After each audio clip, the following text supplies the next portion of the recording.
Sziasztok! A mai adásban a képzőművészet alapjaiba merülünk el. Megnézzük, mik a legfontosabb ágai, mindezt persze, mint mindig, a forrásanyagaink alapján.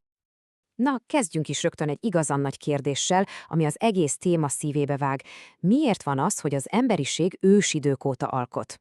Hát ha megnézzük a forrásokat, amikből kiindultunk, a válasz valahol a legmélyén egyfajta ősi vágyakozásban rejlik. Egy vágyban a szépség, az egyensúly, a harmónia iránt. Tudjátok, ez az a belső késztetés, ami miatt mindig is éreztük, hogy kifejezzük magunkat. És hogy miről is lesz szó pontosan? Itt a mai menü. Először is erről az ősi emberi ösztönről. Aztán jön a 4 fő vizuális művészeti ág. Utána belemerülünk a 3-dimenziós, majd a síkban létező művészetekbe. A végén pedig adunk egy tippet, hogyan fedezhetitek fel mindezt a saját környezetetekben. Szóval ez az alkotási vágy nem valami új keleti dolog, nem. Ez egy olyan mélyen gyökerező része az emberi létnek, ami a kezdetektől fogva velünk van. Amikor azt mondjuk művészet, persze rengeteg mindenre gondolhatunk. Ott a zene, az irodalom, a színház. Egy hatalmas terület. De mi most kifejezetten a vizuális művészetekre, vagyis a képzőművészetre fogunk fókuszálni. Na akkor lássuk is, hogyan épül fel ez az egész.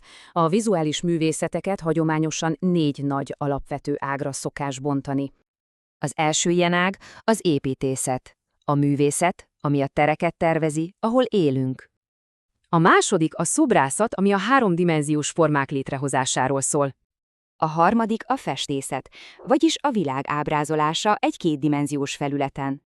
És végül a negyedik a grafika, ami a rajzolást és a képalkotás legkülönbözőbb formáit foglalja magába. Oké, merüljünk is el ezekben egy kicsit mélyebben.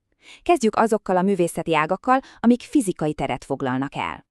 Már az ókori római építész Vitruvius is megadta nekünk a tökéletes receptet, ami ma is érvényes.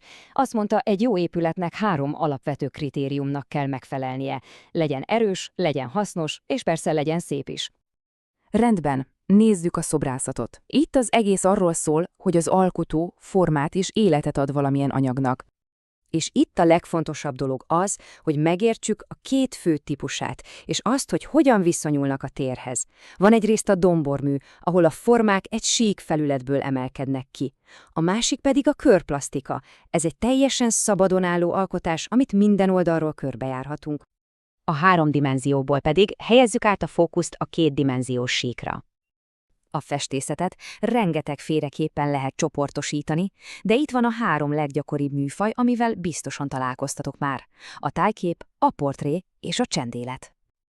A grafika pedig egy elképesztően széles kategória. Tényleg, ide tartozik minden a legegyszerűbb ceruzarajztól kedve a komplex digitális tervekig. És hogy ez mennyire erőteljes is tud lenni, erre van egy zseniális példa a történelemből. Nézzétek meg ezt a portrét.